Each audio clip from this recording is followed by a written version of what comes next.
Nous, on a un répondeur à Papluo Club.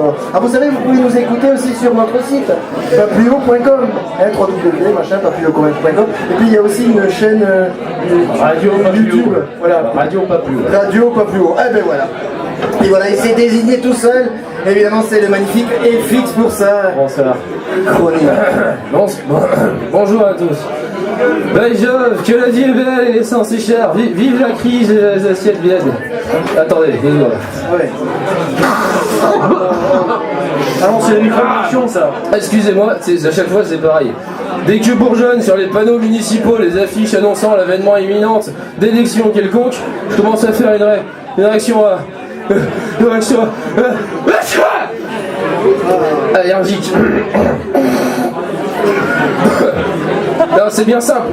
Qu'un kidam lambda prononce les mots de sondage, de candidat sortant, de mandature, ou encore pire, de programme politique, et sitôt dites, ces expressions me provoquent une montée d'urticaire purulent que nulle promesse ou discours sécuritaire ne semble pouvoir apaiser.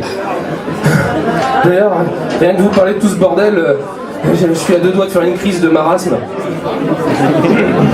Mais ce n'est là que l'iceberg de tous mes symptômes. Quand j'ai le malheur de croiser du regard un tract vantant le mérite de telle ou telle écurie, mon palpitant se monte sur ses grands chevaux, et je suffoque, j'étouffe, et mes yeux voient rouge jusqu'à se remplir de larmes irritantes. Qu'un élu mente face caméra à un journaliste complice, et voilà que ma langue se fait de bois et se met à flotter au milieu du mélange de mucus et de salive abondante que mon orifice buccal produit comme pour se laver des bateaux qu'on voudrait me faire avaler. Dégueulasse, hein. Bien sûr, les médecins de sciences pochiotes se sont tous perdus en conjecture sur les diagnostics sociaux et les origines mystérieuses de ma pathologie. Certains pensent qu'elle pourrait être trouvée racine dans les premiers contacts que j'eus avec un bulletin Jacques Chirac au printemps 2002. Pas trop s'avancer. Il est vrai que dans mon souvenir, le préposé à l'urne affichait une véritable expression d'horreur quand il me vit rougeau et bouffi de plaques d'eczéma au moment d'introduire l'enveloppe à l'air gêne. D'autres, encore, affirment qu'il peut s'agir d'une intolérance environnementale. Je serais visiblement allergique à tout type de pollénitique graminable qui pullule dans ces temps de campagne.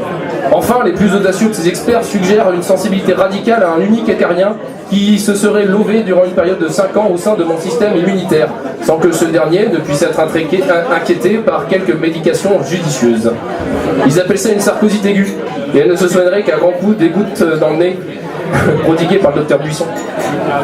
Toujours est-il que les traitements censés soulager les renflements de tout ou partie de mon corps électoral sont aussi nombreux qu'inefficaces. Ça va de la cure thermale au bain de Vichy que me conseille une dermatologue extrêmement à droite, au plus farfelu des médecines naturelles me promettant un sous-développement durable de ma condition. J'avais bien essayé un dérivé du fameux Comunixine 500 de la marque Blondel, mais depuis la mort de son inventeur, qui avait lui-même testé son médicament, j'ai peur des effets secondaires pouvant déclencher une crise de mélanchonase. Il ne reste qu'un seul remède visiblement efficace, mais il n'a été testé que dans un laboratoire espagnol dans les années 30 pour combattre une épidémie de fascistules franquisite. Il s'agit de l'anarchicore qui s'obtient grâce au principe actif d'un champignon qui ne pousse que sur les dictatures en cours de métastase. Enfin, d'ici à ce qu'un labo pharmaceutique veuille bien créer un médicament pour le grand public, je peux toujours me gratter. À bon électeur, salut. Merci, c'est magnifique.